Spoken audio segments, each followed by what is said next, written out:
আর তোমার মালিককে তুমি বুঝ দিয়ে দিবে যে নেকড়ে অথবা শিয়াল 10টা ছাগল খেয়ে ফেলেছে, তোমার মালিক বিশ্বাস করবে।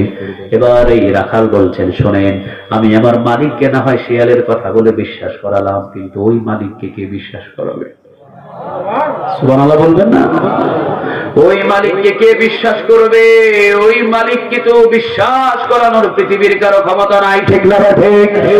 ওমর রাদিয়াল্লাহু তাআলা আনহু ইমানটা যাচাই করার পরে চিন্তা করলেন, আহারে, কোরআন দিয়ে যদি রাষ্ট্র পরিচালনা করা হয়, রাখালের ইমানও বেড়ে যায়। সুবহানাল্লাহ বলেন।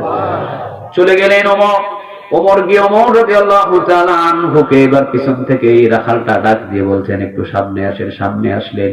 এবার রাখাল বলছে, শোনেন, আমার হাতে সময় নাই, যদি সময় থাকতো আর যদি আমার কাছে সুযোগ থাকতো, আমি তোমার হাত পা বেঁধে ওমরের কাছে নিয়ে যেতাম। কার কাছে? আর একটু জোরে বলেন, কার? ওমরের কাছে নিয়ে যেতাম।